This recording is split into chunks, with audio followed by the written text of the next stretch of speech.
All Indiana Politics is your premier source for Indiana politics, focusing on issues that matter to you. I still want us to be the best in the Midwest. We can't afford another lockdown. Give the citizens of this country the relief they need. Education in the state of Indiana remains priority number one. In-depth, nonpartisan coverage. We don't know exactly where the economy will be in January. People are worried with good reason. Exclusive interviews with Indiana's political leaders. We have the resources here in the state of Indiana to care for those who are in need. Expert analysis on critical legislation. We need to reform those laws. This recovery is going to take some time. We've got to anticipate that there'll be a budget shortfall. From Wish TV, this is All Indiana Politics Podcast on the All Indiana Podcast Network. And good morning. Welcome to another edition of All Indiana Politics on this Sunday after a week that's set up a new fight over the Supreme Court. Justice Stephen Breyer will leave the High Court this summer after 24 years on the bench. You probably know his record by now as staunch supporter of abortion rights and most recently a vocal advocate for ending the death penalty in the United States. It gives President Biden, though, his first chance to fill a Supreme Court seat. He says his nominee will be a black woman, and we'll know who that is by the end of February. Welcome in now the chairman of the Indiana Democratic Party here in the Hoosier State, Mike Schmirl. Mike, always good to see you. Thank you for joining us. Thank you for having me. I want to take today and talk about the retirement of Supreme Court Justice Breyer, as you very well know. What is his legacy? You know, I think that folks will say that he was a very fair judge, fair jurist. You know, I think he had some major influence on the court in being really kind of a moderate to liberal justice on the court, but really advocating, I think, at the end of the day, for fairness for Americans across the political spectrum. You've seen things that he's leaned in on when it comes to the right to vote, Roe v. Wade, and upholding that. Big one over the last few years, protecting the Affordable Care Act, and also freedom of speech. And so I think that his legacy will be a positive one and one of fairness. Who would you like to see President Biden nominate? You know, it's not up to me at all. I was on the campaign trail a few years ago and recall when then candidate Vice President Biden said that he would nominate an African-American woman to the Supreme Court. And I think I take him at his word as it relates to that. That would be a historic appointment, and I think one that would be welcome in our country. They're going to try to do this as swiftly and as justly as possible. The last vacancy that we had was in the middle of a presidential year in 2020. The person that was ultimately selected for that post is a Hoosier, is a fellow South Bender like me, Amy Coney Barrett. And I think the total start to end time of her confirmation was around a month. And so I think that, Leader Schumer and Senate Democrats and Senate Republicans are going to take a good look at this and try to get it done as quickly as possible. One more question for you. How do you see this maybe having an impact on the midterm elections? You know, it'll be interesting. I think for decades, I think most folks would say that the Supreme Court was pretty centrist and a little less political than perhaps it is today. I think that we've seen that it has taken a rightward shift. It has become a little bit more conservative over the last few years. And I think that the average American, I think the majority of Americans want the Supreme Court to be apolitical, to be out of politics. Yes, a president, nominates somebody to the highest court in the land. But at the end of the day, we're all Americans. We all have different backgrounds, different experiences. But we want our country to be fair. We want our country to be balanced. And so my hope is that with this appointment, with this confirmation, that we get a little bit closer to that balance and to that fairness so we all prosper in the end. All right, we'll see what happens. Mike Schmirl, the chairman of the Indiana Democratic Party. Mike, always good to see you. Thank you for joining us. Thanks so much.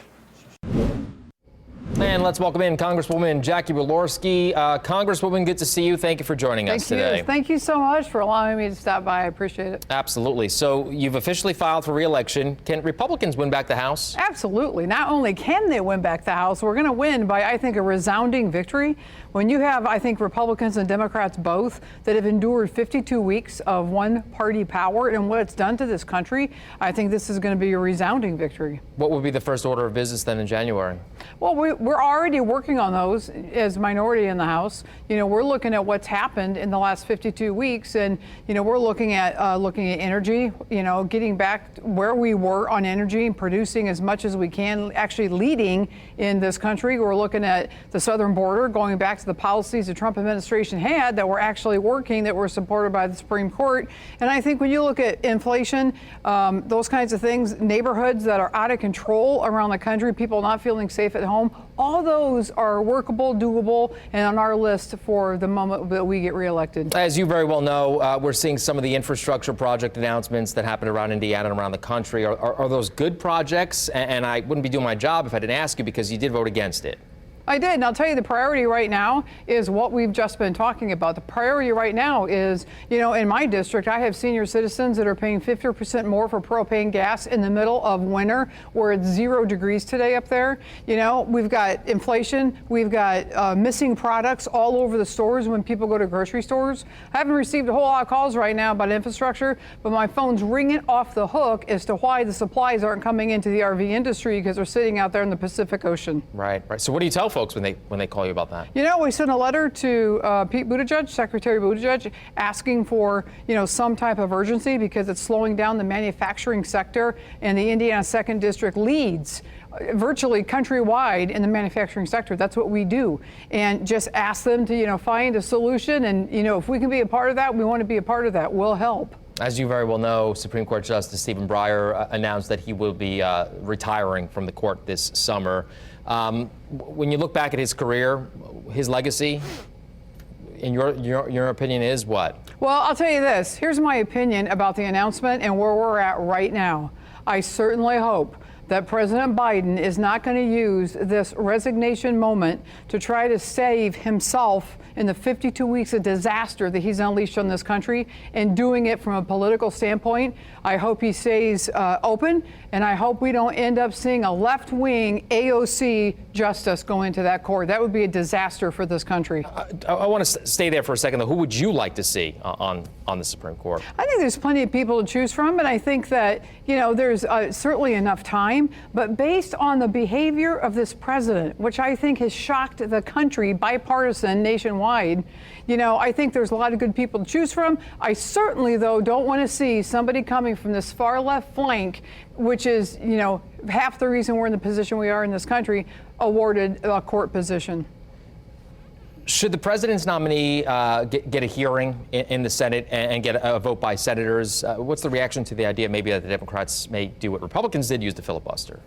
Well, I think if you look at the political games that Democrats are playing right now, and Schumer with the filibuster, I think that it's going to be really interesting to see what they come up with. Again, I can't see past the issue of what's happened in the last 52 weeks, and being a member of the House that I've been, voting no on virtually everything coming down, because it's a disaster for my district. Yeah.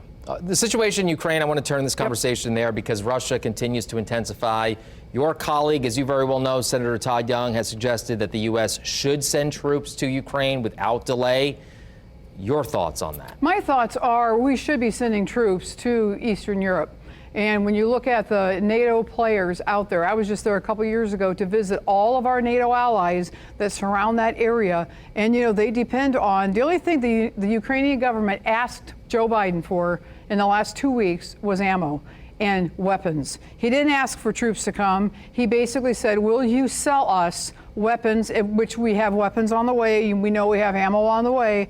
But I think when you're looking at who's in that neighborhood, I think it's justified to ask the American forces of ours to stand with the NATO forces in those other countries that surround that whole area. How do things end in Ukraine?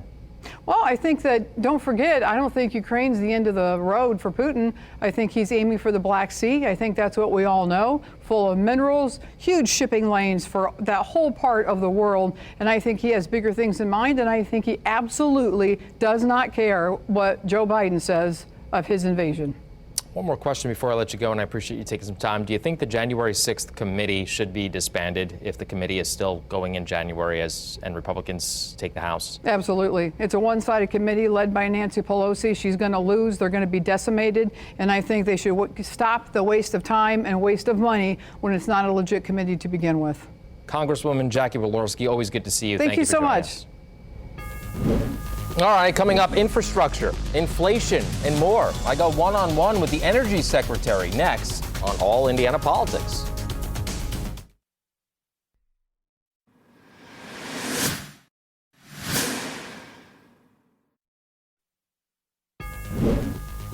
And let's welcome in Energy Secretary Jennifer Granholm. Secretary, good to see you. Thank you for joining us today. You bet. Thank you so much for having me on. Let's start by talking about this infrastructure bill. When can we start to see construction and results from said construction here in Indiana? Yeah, it's a great question. There's a lot of funding coming through. Some of it comes through formula, and that will happen more quickly. So, for example, the roads and bridges, Indiana's going to receive about $6.6 billion for roads, which is, really quite exciting. Mayor Pete is, I know, all over this, but you'll also see funding for newer things like electric vehicle infrastructure. So the Department of Transportation and the Department of Energy have just created a joint office to put out guidance for states about how they'll be able to take advantage of that electric vehicle infrastructure. So it just depends on the type of funding it is, but you will definitely start to see things happen within the next, hopefully, few months. And in fact, some of that funding has started to flow. The low-income home assistance for heating money, for example, has already started to flow. Okay, so that's good news. However, I did speak with Indiana Congresswoman Jackie Walorski, a Republican, I should mention. She said that folks here, at least her constituents, not so concerned about infrastructure, but more concerned about inflation. So that begs the question, are you concerned that inflation is kind of outweighing any type of economic positivity coming out of the administration? Yeah, there's no doubt that inflation is a concern. We want to keep prices low for people, and we want to continue this economic recovery. You saw the announcement today. It's 5.7% economic growth, the fastest and best and most significant growth since, the early 1980s. Yeah. So both of those issues have to be, we want to keep the growth, and we want to tamp down the inflation, and they sort of go kind of hand in hand. And so the question for us is, how do we lower the costs for real people? And that's why the president putting out the Build Back Better agenda to lower the costs on, for example, prescription drugs, to lower the costs for people who have children and who need childcare assistance, to lower the costs for people who have senior citizens who live with them and who want help with senior care. All of those are in that next piece, the Build Back Better agenda. But the first piece that already passed is a long-term strategy that is for infrastructure that will put the nation on a competitive path well into the future. And that is, both pieces are needed, both to lower the cost for people and to invest in our nation's infrastructure. I'm glad you brought up Build Back Better, because it's the perfect segue to my next question. As you know, it failed in the Senate. President Biden still is trying to make it happen. Does it get passed? I think a version of it gets passed for sure. To be honest, it won't be exactly as the president proposed. Obviously, he's got to negotiate that with the two senators that have had concerns. But there will be a version of that passed. As Secretary of Energy, I'm really hopeful that the provisions that deal with climate change and the jobs that go with building out this clean energy infrastructure pass. That's, to me, the most significant part, at least in my column of responsibility, that needs to happen. And that's what's embedded in that Build Back Better agenda. With all the talk now being focused on Justice Breyer, are you concerned that that's going to take the conversation, or at least steer it in that direction over Build Back Better? Well, I do think that, I think that Congress can do a couple things at once, including nominations like that. There will certainly be a lot of activity around that, but that doesn't mean that there should not be a push to continue moving that economic agenda forward to lower prices for people. So I think both will happen. I think probably, well, I don't know. It's hard to say what the time frame will be, because he's going to be announcing the Supreme Court nominee by the end of February, and there's still room. We got a whole month left to be able to still do other work. So I'm hopeful that we can do both and do it in the spring. Energy Secretary Jennifer Granholm from Washington, D.C., thank you for joining us. We really appreciate it. You bet. Thanks so much for having me on. Appreciate it. Take All Indiana Politics on the go with you. Download our podcast now. Part of the All Indiana Podcast Network and allindianapodcastnetwork.com.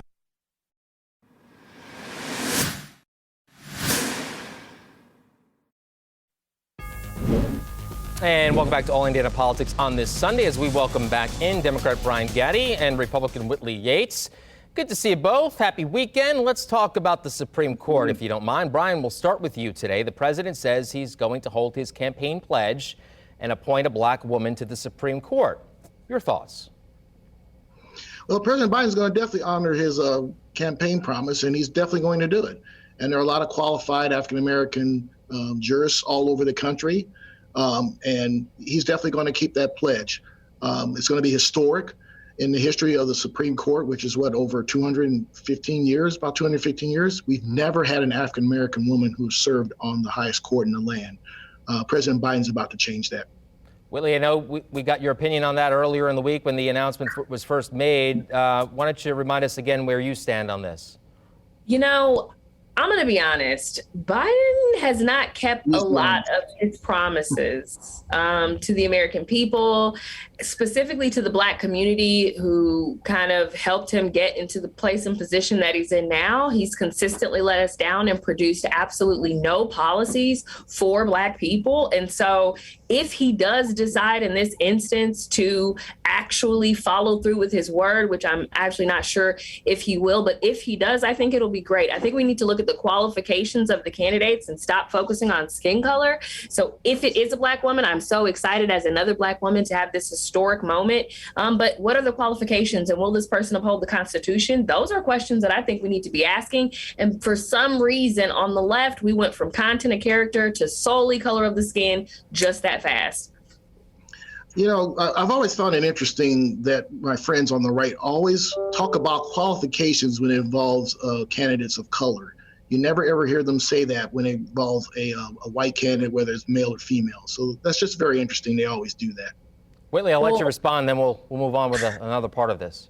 Come on, Brian. Don't you think everyone should be qualified for whatever position that they hold? Isn't that the standard? Why is the question only positive when it's a candidate? Let's be honest. Who doesn't want a qualified person in office? Well, apparently the Dems don't, because they put Joe Biden in there. So when it comes to qualifications, we clearly cannot look to the left as the leader. Let me just jump in real quick, because Whitley, we have heard a couple of the.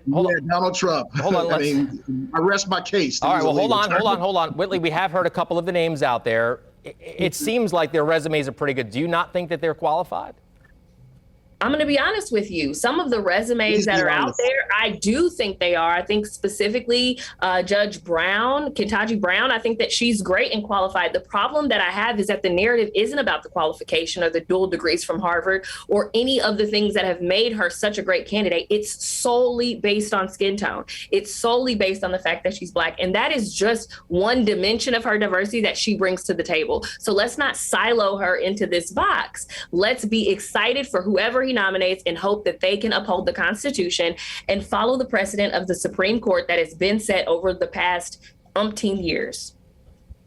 Brian, no one has siloed Judge Brown, so I don't know where that's coming from. We Democrats have not done that.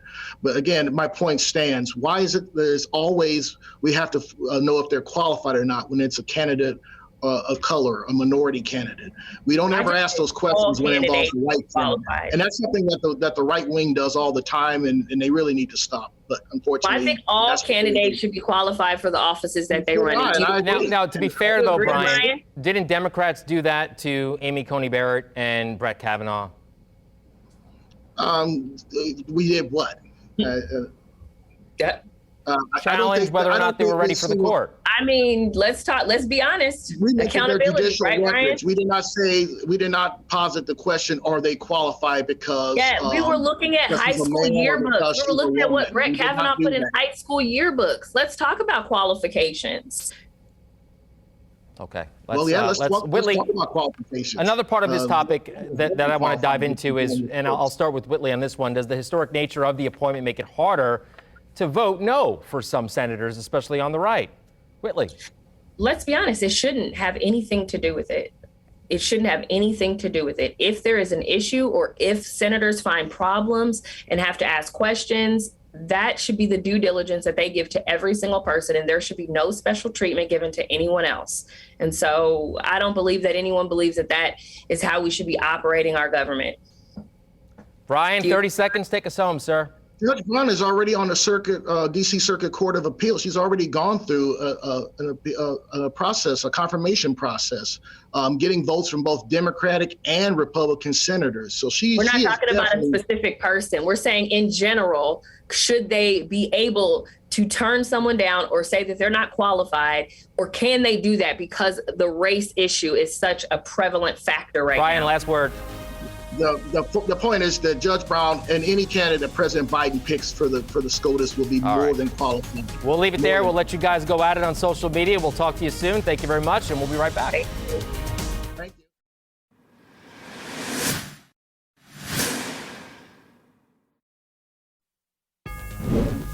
All right, thank you for joining us for All Indiana Politics on this Sunday. We'll be back here next Sunday morning, 9:30. You can also find our brand new All Indiana Politics podcast, part of the All Indiana Podcast Network at wishtv.com. Have a great weekend.